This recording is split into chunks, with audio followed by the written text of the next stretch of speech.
नमस्कार, मंडल news bulletin में आपका स्वागत है। आइए पेश करते हैं आज के कुछ प्रमुख व मुख्य समाचार। अब तक यदि आपने मंडल न्यूज के इस चैनल को लाइक व सब्सक्राइब नहीं किया है तो जल्द से जल्द इस चैनल को लाइक व सब्सक्राइब जरूर कर दें।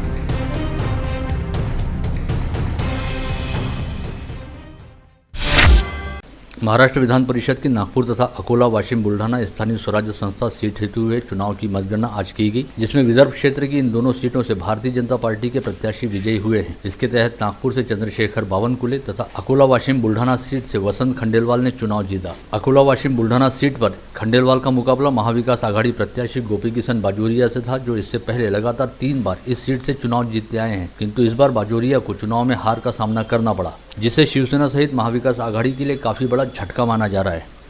वहीं नागपुर में कांग्रेस द्वारा ऐन समय पर अपने प्रत्याशी डॉक्टर रविंद्र उर्फ छोटू भोयर की बजाय निर्दलीय प्रत्याशी मंगेश देशमुख को समर्थन देने की घोषणा की गई थी, ताकि वोटों के बंटवारे को रोका जा सके। लेकिन यहां पर भी भारतीय जनता पार्टी के चंद्रशेखर बावनकुले ने जीत हेतु निर्धारित वोटों का कोटा पूर्ण करते हुए शानदार जीत हासिल की। इन दोनों ही निर्वाचन क्षेत्रों में महाविकास आघाड़ी के हिस्से में रहने वाले वोट जमकर फूटे, जिसका सीधा फायदा भारतीय जनता पार्टी को हुआ।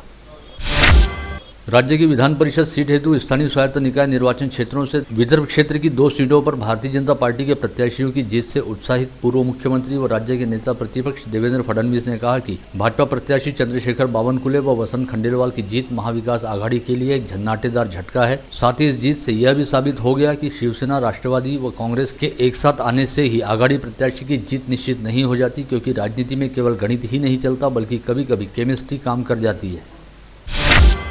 ओबीसी आरक्षण को लेकर आज मंगलवार 14 दिसंबर को सुप्रीम कोर्ट में होने वाली सुनवाई को एक दिन के लिए आगे टाल दिया गया और इस मामले में अब कल बुधवार 15 दिसंबर की सुबह 11 बजे से अगली सुनवाई होगी। आज राज्य सरकार द्वारा युक्तिवाद किया गया कि केंद्र सरकार की ओर से एम्पिरिकल डाटा उपलब्ध कराया जाए। साथ ही आज चुनाव को लेकर भी युक्तिवाद हुआ। वहीं अब शेष बहस कल होगी। गत रोज देश के प्रधानमंत्री नरेंद्र मोदी द्वारा वाराणसी में श्री काशी विश्वनाथ धाम कॉरिडोर का लोकार्पण किया गया, जिसमें समूचे देश से चुनिंदा गणमान्य अतिथियों व धर्माचार्यों को ही आमंत्रित किया गया था। इसमें अमरावती जिले के लिए विशेष सम्मान वाली बात यह थी कि जिले की अंजनगांव सुरजी तहसील स्थित श्री देवनाथ पीठ के पीठाधीश्वर आचार्य स्वामी जितेंद्रनाथ महाराज व कौंडन्यपुर स्थित श्री रुक्मिणी विदर्भ पीठ के पीठाधीश्वर अनंत श्री विभूषित जगतगुरु रामनंदाचार्य स्वामी राम राजेश्वराचार्य महाराज इस आयोजन में निमंत्रित थे। इस विशेष व अति भव्य समारोह में अमरावती जिले से वास्ता रखने वाले 2 धर्माचार्यों की उपस्थिति के चलते बाबा विश्वनाथ की नगरी काशी में अम्बा नगरी अमरावती एक तरह से सम्मानित हुई है। अमरावती महानगर पालिका क्षेत्र में स्थित मनपा के व्यापारिक संकुलों में किराए से दी गई दुकानों के किराए को बढ़ाने का मसला विगत अनेक वर्षों से प्रलंबित है और कई किराएदारों के साथ किए गए करारनामे की अवधि भी खत्म हो चुकी है। इसके साथ ही अब सरकार द्वारा रेडी रेकनर की नई दरों के अनुसार किराया वसूली किए जाने को हरी झंडी दिखा दी गई है। ऐसे में अब मनपा आयुक्त प्रशांत रोडे मनपा व्यापारिक संकुलों की दुकानों के लिए संशोधित किराया दर लागू करने को लेकर पूरी तरह से कृत संकल्प है। वहीं दूसरी ओर मनपा के पदाधिकारियों और पार्षदों द्वारा प्रशासन के इस कदम का विरोध किया जा रहा है, ताकि इस फैसले के चलते आगामी चुनाव में वोटों का समीकरण न बिगड़ जाए। इन्हीं तमाम बातों के बीच आगामी 20 दिसंबर को महानगर पालिका की 1.5 वर्ष बाद पहली महानगर पालिका की आम सभा होने जा रही है, जो 1.5 वर्ष बाद ऑफलाइन तरीके से आयोजित होने वाली पहली आम सभा होगी। साथ ही यह महानगर पालिका के मौजूदा पदाधिकारियों व पार्षदों के कार्यकाल की अंतिम आम सभा भी हो सकती है। ऐसे में व्यापारिक संकुलों के बकाया किराए की वसूली और नई किराया दरों को लागू करने के संदर्भ में सत्ता पक्ष, विपक्ष व प्रशासन के बीच जबरदस्त टकराव व हंगामे वाली स्थिति इस अंतिम आम सभा में दिखाई दे सकती है। महावितरण के मौजूदा देयक को अदा करने हेतु महानगर पालिका प्रशासन तैयार हो गया है। ऐसे में अब अमरावती महानगर में स्ट्रीट लाइटों की विद्युत आपूर्ति खंडित होने का खतरा फिलहाल टल गया है। अतः अब मनपा सहित शहरवासियों को अंधेरे और अप्रिय स्थिति का सामना फिलहाल नहीं करना पड़ेगा। आयुक्त प्रशांत रोडे द्वारा दी गई जानकारी के मुताबिक आगामी 2 दिनों में महानगर पालिका द्वारा महावितरण के मौजूदा बिल की रकम को अदा किया जाएगा। बडनेरा निर्वाचन क्षेत्र के विधायक रवि राणा द्वारा जिलाधीश पवनीत कौर को सौंपे गए ज्ञापन में कहा गया कि लंबे संघर्ष के बाद भातकुली तहसील कार्यालय को अमरावती से स्थलांतरित करते हुए भातकुली में शुरू किया गया। इसके साथ ही भातकुली पंचायत समिति कार्यालय सहित अन्य सभी तहसील स्तरीय व उपविभागीय कार्यालयों व विभागों को भी भातकुली में स्थलांतरित किया जाना चाहिए। साथ ही उन्होंने यह चेतावनी दी कि यदि ऐसा जल्द से जल्द नहीं होता है तो युवा स्वाभिमान पार्टी द्वारा जिला प्रशासन के खिलाफ ताला ठोको आंदोलन किया जाएगा। समूचे विश्व को स्वच्छता का महामंत्र देने वाले निष्काम कर्मयोगी संत गाड़गे बाबा की 65वीं पुण्यतिथि महोत्सव का शुभारंभ आज किया गया। संत गाड़गे बाबा समाधि मंदिर में महापौर चेतन गावंडे के हाथों तीर्थ स्थापना की गई। इस समय संस्था के विश्वस्तों की प्रमुख उपस्थिति के बीच गाड़गे बाबा की प्रतिमा का पूजन किया गया। भाजपा शहराध्यक्ष किरण पातुरकर द्वारा जिलाधीश पवनीत कौर को सौंपे गए ज्ञापन में कहा गया कि स्थानीय जिला सामान्य अस्पताल के अतिदक्षता विभाग में जिले के विभिन्न इलाकों से इमरजेंसी पेशेंट इलाज हेतु लाए जाते हैं। कई बार ऐसे मरीजों की सिटी स्कैनिंग करने की जरूरत होती है, लेकिन विगत लंबे समय से जिला सामान्य अस्पताल की सिटी स्कैनिंग मशीन बंद पड़ी है। ऐसे में मरीजों को सिटी स्कैन के लिए बाहर रेफर किया जाता है, जिससे बाहर गाँव से आने वाले मरीजों व उनके रिश्तेदारों को असुविधाओं के साथ ही नाहक ही आर्थिक बोझ का सामना करना पड़ता है। अतः जिला सामान्य अस्पताल में जल्द से जल्द सिटी स्कैन मशीन को शुरू किया जाए। साथ ही इस निवेदन में यह भी कहा गया कि विगत 15 दिनों से इरविन अस्पताल में प्लास्टर बैंडेज की किल्लत है और कई मरीजों को बिना बैंडेज लगाए ही इलाज के बाद घर भेज दिया जाता है। अतः यहां पर जल्द से जल्द प्लास्टर बैंडेज की आपूर्ति सुचारू की जाए। शहर व जिला कांग्रेस कमेटी की विधि सेल व सोशल मीडिया सेल के संगठनात्मक पुनर्गठन तथा सेल के जरिए चल रहे कामों की समीक्षा करने हेतु पूर्व पालक मंत्री सुनील देशमुख के जनसंपर्क कार्यालय में एक समीक्षा बैठक का आयोजन किया गया, जिसमें पूर्व पालक मंत्री डॉक्टर सुनील देशमुख, कांग्रेस के शहराध्यक्ष व मनपा के नेता प्रतिपक्ष बबलू शेखावत, पूर्व महापौर पार्षद विलास इंगोले तथा विधि सेल के अध्यक्ष श्रीकांत नागरीकर बतौर प्रमुख अतिथि उपस्थित थे, जिन्होंने उपस्थित पदाधिकारियों व कार्यकर्ताओं का मार्गदर्शन किया। अन्य पिछड़ा वर्गीय बहुजन कल्याण तथा जल संपदा राज्य मंत्री बच्चू कडू ने समाज कल्याण विभाग के प्रादेशिक उपायुक्त कार्यालय में दिव्यांगों को दी जाने वाली सुविधाओं तथा कपड़े से बने तंबुओं में रहने वाले नागरिकों को उपलब्ध कराई जाने वाली सुविधाओं के बारे में समीक्षा की। इस अवसर पर उन्होंने कहा कि सभी दिव्यांगों को सभी सरकारी योजनाओं का लाभ एक ही स्थान पर मिलने हेतु बुल्ढाना जिले के श्री क्षेत्र शेगांव में अगले माह शुक्रवार 7 जनवरी को दिव्यांग सम्मेलन आयोजित किया जाएगा। साथ ही उन्होंने समाज कल्याण विभाग से आह्वान किया कि दिव्यांगों एवं कपड़े के तंबुओं में रहने वाले लोगों का सर्वेक्षण करते हुए उन्हें जल्द से जल्द तमाम आवश्यक सरकारी योजनाओं का लाभ और सुविधाएं उपलब्ध कराई जाएं। मनपा प्रभाग क्रमांक 8 की पार्षद पद्मजा विजय कौंडन्य को राज्य स्तरीय कोरोना योद्धा पुरस्कार दिए जाने की घोषणा की गई है, जिसमें उन्हें आगामी 31 जनवरी को मुंबई में आयोजित सत्कार समारोह में सम्मानित किया जाएगा। पेशे से शिक्षिका रहने वाली पार्षद पद्मजा कौंडन्य ने अपने क्षेत्र के विकास हेतु कई कार्य करने के साथ ही महिलाओं को सक्षम बनाने की दृष्टि से कई प्रशिक्षण कक्षाओं का भी आयोजन किया था और कोविड संक्रमण काल के दौरान अपने प्रभाग सहित समूचे शहर में व्यापक स्तर पर जन जागृति अभियान चलाया था। युवा सेना के पूर्व जिला प्रमुख प्रकाश मारोटकर ने महावितरण के मुख्य अभियंता चौहान को सौंपे गए ज्ञापन में कहा है कि महावितरण कंपनी के लचर व मनमाने कामकाज की वजह से जिले में सौर ऊर्जा कृषि पंप कनेक्शन की सरकारी योजना का सत्यानाश हो गया है और कई स्थानों पर नादुरुस्त पंपों की वजह से किसानों की रबी फसल का नुकसान हो रहा है। अतः महावितरण द्वारा नादुरुस्त रहने वाले सौर कृषि पंप कनेक्शन की तत्काल दुरुस्ती की जाए, अन्यथा महावितरण के खिलाफ तीव्र आंदोलन छेड़ा जाएगा। केंद्र सरकार द्वारा प्रस्तावित नोटरी दुरुस्ती बिल का विरोध करते हुए शहर सहित जिले के सभी नोटरी वकीलों ने अमरावती शहर व जिला नोटरी एसोसिएशन के बैनर तले एकत्रित होकर प्रस्तावित नोटरी संशोधन बिल का निषेध किया। साथ ही आज पूरा दिन काम बंद आंदोलन भी किया। कल 13 दिसंबर को उत्तर प्रदेश के वाराणसी में प्रधानमंत्री नरेंद्र मोदी के हाथों श्री काशी विश्वनाथ धाम मंदिर का लोकार्पण किया गया। इस उपलक्ष्य में राष्ट्रीय स्तर पर दिव्य काशी भव्य काशी अभियान चलाया जा रहा है। इसी श्रृंखला में अमरावती जिले में भी भारतीय जनता पार्टी द्वारा 13 दिसंबर से 14 जनवरी तक विभिन्न कार्यक्रमों के जरिए यह अभियान चलाया जाएगा, जिसमें विभिन्न धार्मिक उपक्रमों का आयोजन होगा। इस अभियान के तहत गत रोज जिले के विभिन्न शिव मंदिरों व धार्मिक स्थलों पर शिव पूजन किया गया, जिसमें भाजपा जिलाध्यक्ष निवेदिता चौधरी ने धामंत्री व कौंडन्यपुर में घंटानाद कर भगवान भोलेनाथ का पूजन किया। इसी अभियान के तहत महानगर पालिका के सभागृह नेता तुषार भारती ने अपने साईनगर प्रभाग स्थित महादेव हनुमान मंदिर में भगवान भोलेनाथ का दुग्धाभिषेक करते हुए महाआरती की और प्रसाद का वितरण किया। युवा स्वाभिमान पार्टी तथा स्वर्गीय ब्रिजनाथ मिश्रा बहुउद्देशीय सामाजिक संस्था के संयुक्त तत्वाधान में स्थानीय ओसवाल भवन में कल बुधवार 15 दिसंबर को लौह पुरुष सरदार वल्लभ भाई पटेल की पुण्यतिथि तथा शर्मिला मिश्रा के जन्मदिवस अवसर पर भव्य जन कल्याण अभियान का आयोजन किया गया है। इस अभियान के तहत निःशुल्क स्वास्थ्य जाँच शिविर, निःशुल्क दंत जाँच शिविर, चश्मा वितरण, मुद्रा लोन वितरण, RTO लर्निंग लाइसेंस शिविर, ई श्रम कार्ड शिविर, आधार कार्ड शिविर, पैन कार्ड शिविर का आयोजन सुबह 10 से शाम 5 बजे तक किया गया है। यह आयोजन प्रभाग क्रमांक 13 के युवा स्वाभिमान पार्टी वार्ड अध्यक्ष सूरज मिश्रा द्वारा किया जा रहा है। नेत्रदान व मरणोपरांत अंगदान के क्षेत्र में कार्यरत स्वप्निल गावंडे व दिशा ग्रुप को ग्लोबल नागपुर 2021 पुरस्कार केंद्रीय मंत्री नितिन गडकरी के हाथों प्रदान किया गया। इस अवसर पर राज्यसभा सांसद अजय संचेती सहित अनेकों गणमान्य उपस्थित थे। ख्यातनाम गायिका वैशाली माडे का आज एक पारिवारिक कार्यक्रम में सहभाग लेने हेतु अमरावती आगमन हुआ। इस अवसर पर होटल बंधु इंटरनेशनल में संगीत साधना म्यूजिकल ग्रुप की ओर से गायिका वैशाली माडे का सत्कार किया गया। इस समय उन्होंने कहा कि शहर में जल्द ही संगीत कलाकारों के लिए संगीत अकादमी की स्थापना की जाएगी। शहर के विकलांग, विधवा व निराधार लोगों को अंत्योदय योजना का लाभ दिया जाए, इस आशय की मांग को लेकर पूर्व पार्षद मंगेश मनोहरे ने जिलाधीश को निवेदन सौंपा, जिसमें कहा गया कि संबंधित विभागों द्वारा बार बार निवेदन दिए जाने के बावजूद अब तक कोई कार्रवाई नहीं किए जाने की वजह से ऐसे लोगों की परेशानियां काफी बढ़ गई हैं। अतः जल्द से जल्द ऐसे लोगों को अंत्योदय योजना का लाभ दिया जाए।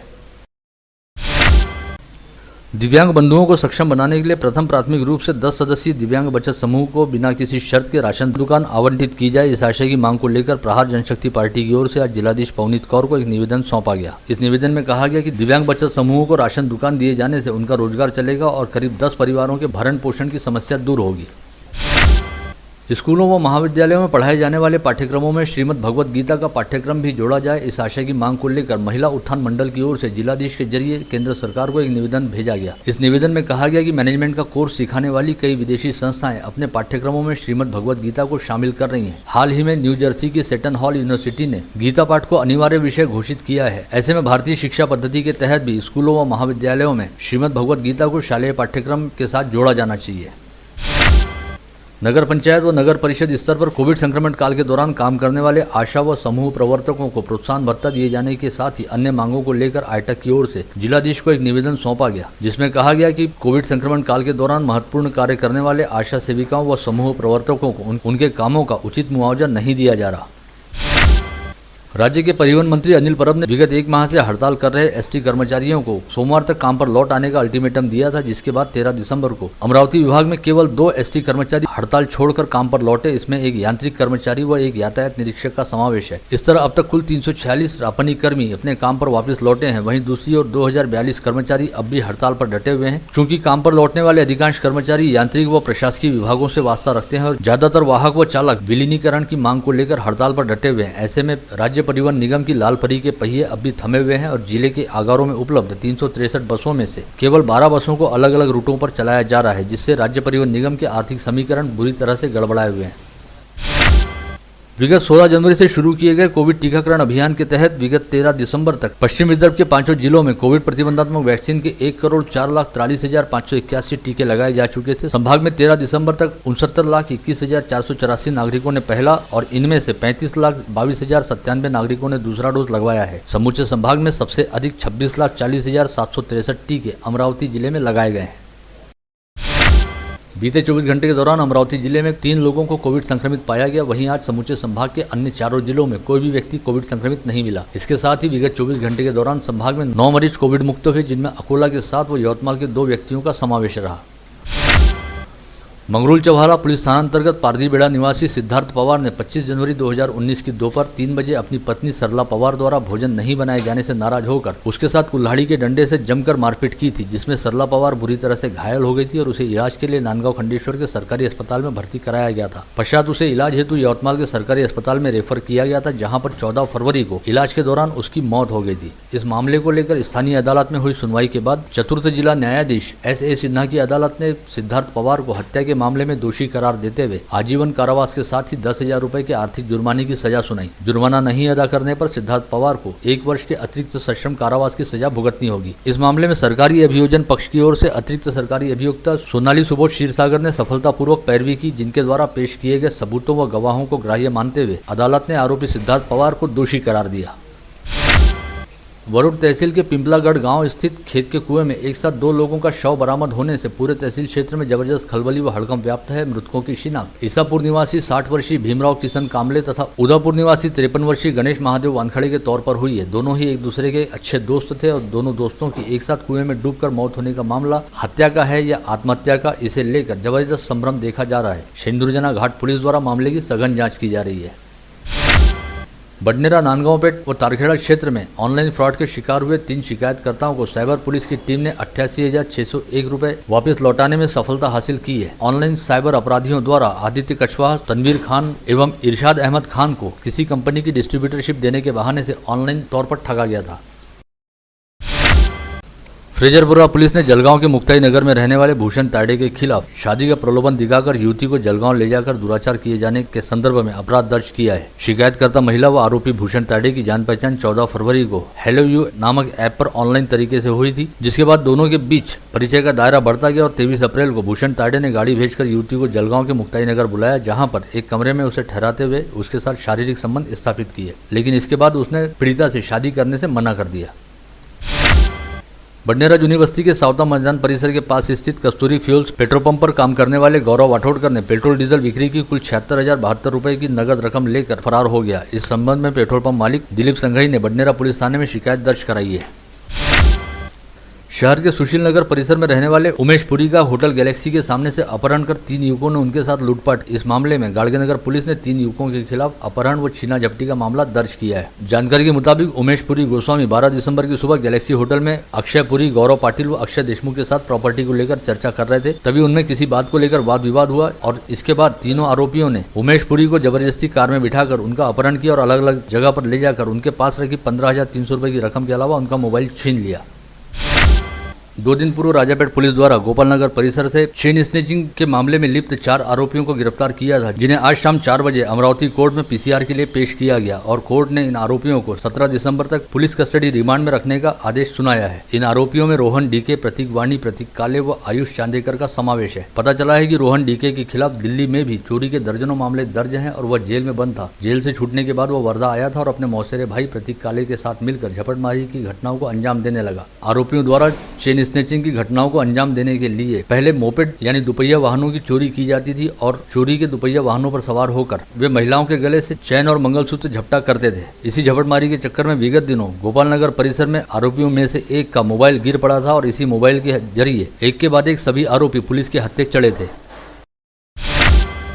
उपराजधानी नागपुर में आज उस समय सनसनी मच गई जब एक 19 वर्षीय युवती ने पुलिस में जाकर शिकायत दर्ज कराई कि उसका अपहरण कर कुछ लोग उसे कलमना ले गए और उसके साथ सामूहिक दुराचार किया गया। लेकिन इस मामले की जांच करने के बाद पुलिस को जब पूरे मामले को लेकर संदेह हुआ और युवती को भरोसे में लेकर दोबारा पूछताछ की गई, तब पीड़ित युवती अपने बयान से पलट गई और उसने बताया कि प्रेम प्रकरण व व्यक्तिगत कारणों के चलते उसने सामूहिक बलात्कार की शिकायत पुलिस में जाकर दर्ज कराई थी। लेकिन इससे पहले नागपुर पुलिस करीब 9 घंटे तक लगातार दुराचार करने वाले आरोपियों को खोजने के लिए पूरे नागपुर क्षेत्र में खाक छानती रही। लेकिन बाद में जैसे ही यह जानकारी सामने आई कि यह शिकायत झूठी है और युवती ने अपने कुछ व्यक्तिगत वजहों के चलते शिकायत दर्ज कराई थी, तब पुलिस ने राहत की सांस ली।